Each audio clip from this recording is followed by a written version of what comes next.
इस वीडियो में हम जानेंगे कि शंघाई लेओवर में क्या-क्या होता है, क्या-क्या एक्सपेक्ट करना चाहिए, जिससे आपका सिटी एक्सप्लोर करने का एक्सपीरियंस बिल्कुल पैनिक फ्री रहे। हमने हांगकांग की रिटर्न फ्लाइट शंघाई से जानबूझ के कराई थी क्योंकि हम सिटी को एक्सपीरियंस करना चाहते थे चाइना के 24 आवर वीज़ा फ्री ट्रांजिट के बेनिफिट को उठाकर।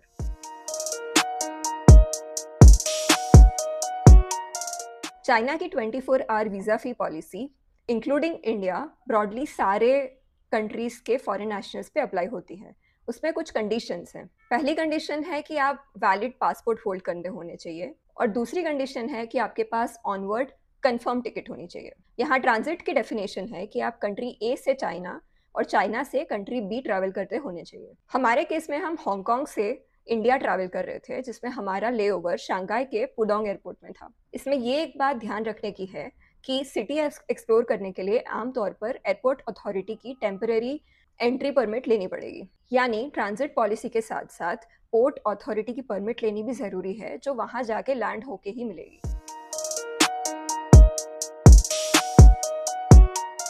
शंघाई एयरपोर्ट पे लैंड करने के बाद जनरली ये फ्लो होता है। पहला, एक अराइवल फॉर्म भरना होता है जो ऑनलाइन या ऑफलाइन पेपर फॉर्मेट में आप भर सकते हो। दूसरा, फिंगरप्रिंट रजिस्ट्रेशन करना होता है जो लैंड करने के बाद कुछ कियोस्क दिखेंगे, उसमें आपका पासपोर्ट स्कैन करके आप कर सकते हो। और तीसरा, ये अराइवल फॉर्म सबमिट करने के लिए आपको फॉरेनर इमिग्रेशन काउंटर पे जाना होगा, जहाँ पे आपकी टिकट्स चेक होगी, आपका पासपोर्ट चेक होगा और आपको कुछ क्वेश्चंस भी पूछे जाएंगे, जिसका अगर आप सेटिस्फैक्ट्री जवाब देते हो तो आपको एग्जिट मिल सकती है। मैं यहाँ अपना रियल एक्सपीरियंस शेयर करना चाहती हूँ, जिससे आपको और प्रैक्टिकल क्लैरिटी मिले। सबसे पहले लैंड होके ऑनलाइन स्कैनर्स ही दिखते हैं और उनको भरते समय हमने देखा कि उसमें एग्जैक्ट होटल का एड्रेस डालना था।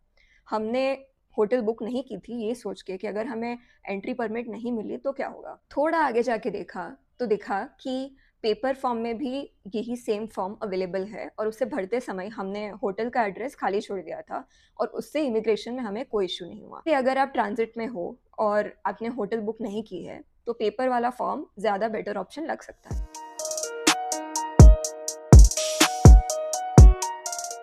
चाइना में लैंड करते ही आपके नॉर्मल ऐप्स जैसे कि WhatsApp, Google maps, payment apps और यहाँ तक कि बहुत सारी वेबसाइट्स नॉर्मल तरीके से नहीं चल पाएंगी। चाइना एयरपोर्ट के वाईफाई की भी स्पीड काफ़ी स्लो मिलेगी। इसलिए मैं आपको सजेस्ट करूँगी कि आप मेंटली प्रिपेयर्ड रहिए कि एयरपोर्ट एग्जिट मिलने के बाद भी वहाँ पे आपको 1-1.5 घंटा लग जाएगा अल्टरनेटिव ऐप्स, सिम कार्ड, ये सारी चीज़ें सॉर्ट करने में। और एक बहुत ही इंपॉर्टेंट पॉइंट, मैं FD backed credit card use कर रही थी और मेरे केस में एफडी बनाने की जो साइट थी वही ब्लॉक हो गई थी। तो चाइना एंटर करने से पहले आप ये ज़रूर इंश्योर करिए कि आपके कार्ड्स की लिमिट इनफ हो और आपके पास बैकअप कार्ड्स भी हो, क्योंकि डाइनर्स जैसे कुछ कार्ड्स चाइना में नहीं चलेंगे। आप वीपीएन सेट करके ये सारे ऐप्स यूज़ कर सकते हो, पर उसमें भी कुछ दिक्कत आ सकती है और फ्री वीपीएन्स जनरली 1 घंटे तक के लिए फ्री होते हैं, तो आपको पेड सब्सक्रिप्शन भी लेना पड़ेगा। दूसरी रियलिटी ये है कि गूगल मैप्स जैसे ऐप्स की जो इन्फॉर्मेशन है वो चाइना में थोड़ी कम रिलायबल है और उबर, ओला जैसे ऐप्स तो वहाँ चलेंगे ही नहीं।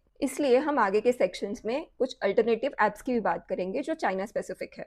हांगकांग में ज़्यादातर अलीपे या कैश चलता है, कार्ड मशीन्स कम देखने को मिलेंगे। हम हमारे बचे हुए हांगकांग डॉलर्स ले गए थे और एयरपोर्ट पे हमने उसको युआन में कन्वर्ट करवा दिया, जो हमें बाद में काफ़ी काम आया। मेरे केस में मैंने हांगकांग में ही अलीपे इंस्टॉल कर लिया था और उसमें कार्ड भी वेरीफाई कर लिया था, पर जैसे ही हम चाइना पहुंचे और पेमेंट हमने ट्राई किया तो कार्ड नहीं चला। थोड़ा टेंशन हो गया था क्योंकि डाइनर्स भी नहीं चल रहा था, पर फिर हमने फिर से एक बार वेरीफाई किया और कार्ड दूसरी बार वेरिफिकेशन करने के बाद चलने लगा। एयरपोर्ट में हमने पूछताछ की तो हमें पता चला कि हांगकांग का सिम कार्ड चाइना में नहीं चलेगा और हमें एक नया लेना पड़ेगा। एयरपोर्ट का वाईफाई भी इतना अच्छा नहीं था कि हमें कोई भी ऑनलाइन हेल्प मिल सके, इसलिए इंटरनेट लेना बहुत ज़रूरी था। एयरपोर्ट पे काफ़ी सिम कार्ड के डेस्क मिल जाएंगे, पर हमने चाइना टेलीकॉम प्रेफर किया क्योंकि वहाँ पे प्रॉपर स्टाफ भी था और सिटिंग अरेंजमेंट भी थी। अगर आप ई सिम लेने का सोच रहे हो तो चाइना में उसका सपोर्ट बहुत ही स्पेसिफिक फ़ोन के मॉडल्स में ही मिलेगा।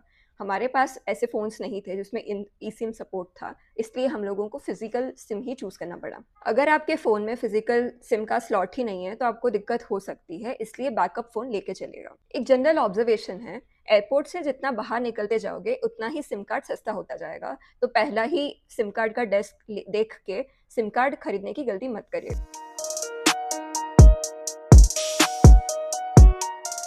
शंघाई में मैगलेव ट्रेन एक once in a lifetime experience है जो 300 किलोमीटर पर आवर पे चलती है और आपको सिटी सेंटर में 6 मिनट के अंदर अंदर पहुंचा देती है। अगर आप नानजिंग रोड, द बंड जैसे पॉपुलर टूरिस्ट डेस्टिनेशंस को एक्सप्लोर करना चाहते हो तो मैगलेव ट्रेन से ट्रैवल करना बहुत ही प्रैक्टिकल ऑप्शन बन जाता है, क्योंकि बहुत ही टाइम सेव हो जाता है। मेट्रो भी एक बहुत ही कन्वीनियंट ऑप्शन है ट्रांसपोर्ट के लिए, जिसके लिए आप टिकट मशीन या काउंटर से टिकट्स ले सकते हो। काउंटर्स आपको चाइनीज़ में दिखेंगे पर उसमें इंग्लिश ऑप्शन है, तो उसको चूज़ करने से आपको सारी चीज़ें इंग्लिश में दिखने लगेगी। अगर आपका अली पे ऑलरेडी सेटअप है तो बहुत ही आसानी से आप स्कैन करके पे कर सकते हो। अब बात करते हैं गूगल मैप के अल्टरनेटिव ए मैप की। ये बहुत ही यूज़र फ्रेंडली और एक्यूरेट ऐप है चाइना नेटिव नेविगेशन के लिए, जो आपको बहुत ही यूज़फुल लगेगा। पर इसको डाउनलोड करते ही सब कुछ चाइनीज़ में खुल जाता है। हमारे केस में सिम इंस्टॉल करने वाला स्टाफ काफ़ी हेल्पफुल निकला और उन्होंने ए मैप में इंग्लिश लैंग्वेज कॉन्फ़िगर करके दे दी, जिससे हमें काफ़ी आसानी हो गई।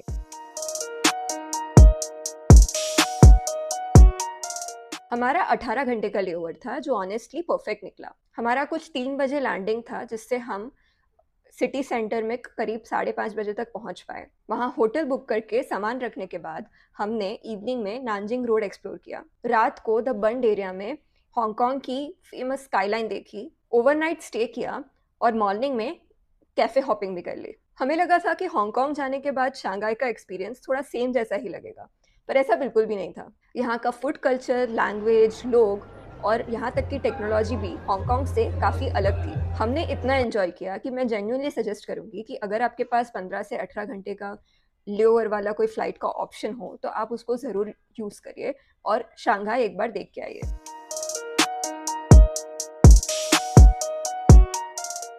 अब शंघाई लेओवर के लिए फाइनल चेकलिस्ट पे आते हैं। पहला है आपके पास वैलिड पासपोर्ट होना चाहिए।